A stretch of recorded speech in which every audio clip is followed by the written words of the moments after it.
माननीय धर्मेंद्र सिंह कुशवाहा, जो कि राष्ट्रीय कोर कमेटी सहाय ओबीसी महासभा के हैं, मैं उनसे रिक्वेस्ट करूंगा आए और अपने विचार रखें। धर्मेंद्र सिंह कुशवाहा साहब। अरे हाँ, हम सबके राष्ट्रपिता ज्योतिबा फूले के चरणों में नमन करता हूं। राष्ट्रमाता सावित्रीबाई फूले के चरणों में नमन करता हूं। इस देश में और विश्व में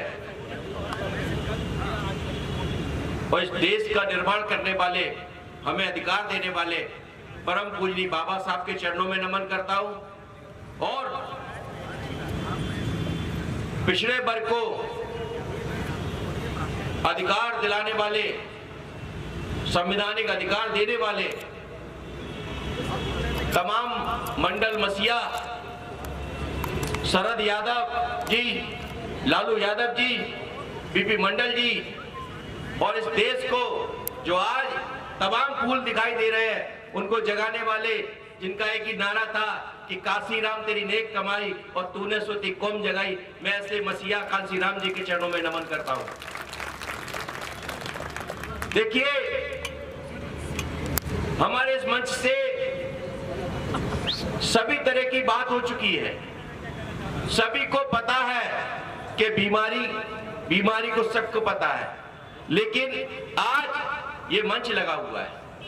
यहां से सीखकर और शपथ लेके अपने अपने क्षेत्रों में जाने की आवश्यकता है और वही हमारा इलाज है। क्योंकि पूरे देश के अंदर जिस प्रकार से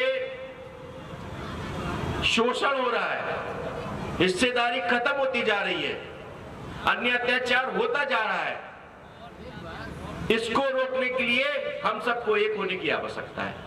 ये काम केवल दलितों से काम चलने वाला नहीं है, कोई आदिवासियों से चलने वाला काम नहीं है, ये पिछड़ों से चलने वाला काम नहीं है, ये कोई मुस्लिम, ईसाई और सिखों से काम चलने वाला नहीं है। ये सारा जो कंसेप्ट जो आज जो एक मैसेज देकर ये जो आयोजन के रूप में जो लिखा, जो हम लोगों को एक करने का एक प्लेटफॉर्म तैयार किया, मैं सबसे पहले सारे जो आयोजक हैं हमारे, उनके तहे दिल से स्वागत अभिनंदन करता हूं, क्योंकि उन्होंने किसी का नाम नहीं दिया और जो लोग नाम नहीं देते वही सच्चे वो अनुयायी है और इस मूवमेंट को अच्छी जगह ले जाना चाहती है। और जो नाम के लिए काम कर रहे हैं वो, हम अपनी बात को बुराई नहीं समझे, वो केवल दुकान का काम कर रहे हैं, क्योंकि हमारा प्रोडक्ट कैसे तैयार हो और हम दुश्मन के सामने कैसे बिके, इस काम के लिए काम कर रहे हैं। ये महात्मा फुले बाबा साहब का दर्शन जो लोग कर रहे हैं, ये बहुत भूमितियां बैठी हुई है, जिन्होंने क्रांति की है, ये बुजुर्ग लोग हैं, हम लोग तो युवा है, लेकिन इनका दर्शन और हमको आगे चलना है। इस काम को हमारे सारे युवाओं को करना चाहिए। लेकिन आज पूरे देश में, अभी मैं एक वीडियो सुन रहा था, हमारे सुप्रीम कोर्ट के एडवोकेट है जो लगातार पिछड़ों की आवाज को सुप्रीम कोर्ट में पिटीशन के माध्यम से, हमारे वरुण ठाकुर जी, ये आप भी सुना रहे थे, एक शंकराचार्य खुलकर बोल रहा है कि SC ST OBC के लोग, इनकी प्रतिभा क्या है, इनका ये आर्थिक आधार पर रिजर्वेशन होना चाहिए, इनका जो इनकी प्रतिभा है, इनकी बहुत तुच्छ है। और वो ये बोल रहा था कि मैं ब्राह्मण कुल में होकर बहुत अपने आप में हमने क्या पाप किया है।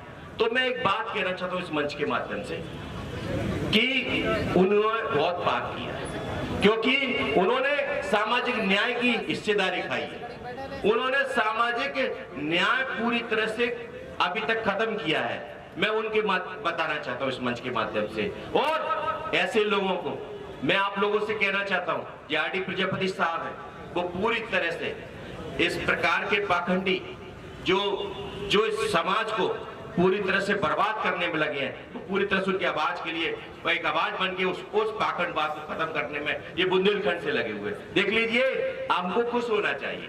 ये जम्मू कश्मीर से आए हुए हैं हमारे गुलाम हुसैन साहब जी, ये पूरी तरह से वहां पे पिछड़ों की लड़ाई लड़ रहे हैं।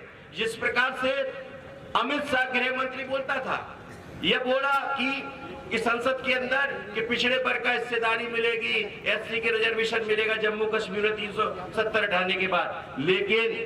लेकिन वहां पे जितना धोखा हुआ है, हमारे लोग बस केवल एक ही बात कर रहे थे, अरे 370 हट गई, अरे 370 हट गई। लेकिन ये पूरा जो घोटाला जो मोदी सरकार के द्वारा किया गया, वो पूर्ण रूप से हमारे साथ बहुत बड़ा छल किया गया। इसके लिए हम लोगों को समझने की आवश्यकता है, क्योंकि आज जो स्थिति बनी हुई है, ये पूर्ण रूप से ये पूरी मोदी सरकार हमको जातियों में बांटकर, हमको हिंदू मुस्लिम में लड़ाकर और लुभावने जो अभी मंत्री 27 मंत्री केंद्र में बैठे थे, जो अपने गूंगे बहरे चुप बन के, जो गूंगे अपने मुंह पे मांस बांध के बैठे हुए हैं, आज तक कोई उन्होंने कुछ किया नहीं है। लेकिन मैं एक बात कहना चाहता हूं कि आज जब शरद यादव जी ने संसद में ही बोला था और आज भी बोला था कि जब उनके जाने के पहले कि अब जाति नहीं जमात बनाना है, तो इस काम के लिए सबको ना आज जमात का काम करना पड़ेगा, तभी इस बात के लिए। लेकिन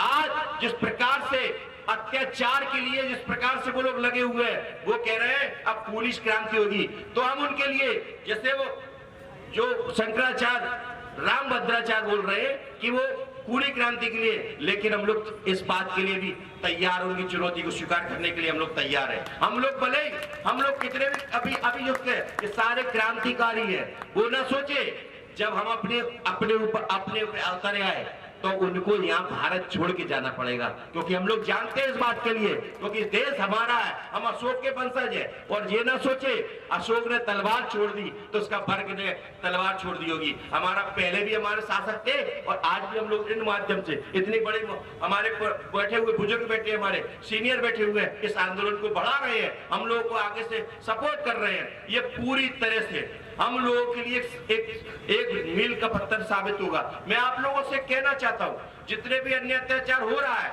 आज जितनी भी हिस्सेदारी खत्म हो रही है, जितने भी ऑर्गेनाइजेशन है, इनसे उम्मीद लगा बैठी हुई है। और आज यदि जितना भी हमारे प्लेटफॉर्म के जितने राष्ट्रीय अध्यक्ष बैठे हुए हैं, ये जितने भी लोग बैठे हुए हैं, ये अगर इनसे उम्मीद आपने लगाई है तो निश्चित ही समझ लीजिए हमारा देश जो हमारा पहले हमारा राजपथ छिना था, जरूर हमको मिलेगा और सामाजिक न्याय की एक लोगों को मिलेगा। लेकिन मैं आप लोगों को बताना चाहता हूं इस मंच के माध्यम से, हम लोग ओबीसी महासभा का हूं मैं, और ओबीसी महासभा एक गैर राजनीतिक संगठन है। और ओबीसी महासभा काफी लोगों ने अध्यक्ष बना लिया, कुछ बना लिया, लेकिन ओबीसी महासभा ने कोर कमेटी बनाए हुए है, उसके 7 मेंबर बनाए हुए हैं। यदि अकेला एक हमने देखा कि कितने भी लोग कई अध्यक्ष बन गए, लेकिन 2, 5, 10 लोग रहते हैं और अपने संगठन के प्रतिनिधित्व करते हैं। लेकिन हम लोगों ने सोचा कि हम लोग इस काम को करके देखते हैं, क्योंकि जितने आंदोलन हुए, चाहे पाटीदार आंदोलन हुआ, उसका राष्ट्रीय अध्यक्ष बनाया तो वही बीजेपी में जाके अपने सनम गच्छामी हो गया हार्दिक पटेल। यहाँ देखे एनआरसी का मुद्दा हुआ, वहां पे एक मुस्लिम भाई था, उसको भी राष्ट्रीय अध्यक्ष बनाया, वो भी चला गया। जाट आंदोलन में जब आंदोलन हुआ तो देख लीजिए वो नटवर सिंह वो पूरी तरह से पूरे जाटों का अधिकार खत्म करा दिया। वही चीज आपने गुर्जर आंदोलन में भी देखा था कि फैसला को दे दिया और पूरा काम खत्म कर गया। लेकिन ओबीसी महासभा के लोगों ने इस बात को देखा कि कोई नहीं, सबको बराबर का, क्योंकि बहुसंघ के जो इस दर्शन के साथ, जो बहुसंघ के जो नेतृत्व के साथ है, उसके साथ ओबीसी महासभा है। जय ज्योति, जय भीम, जय ओबीसी, जय संविधान।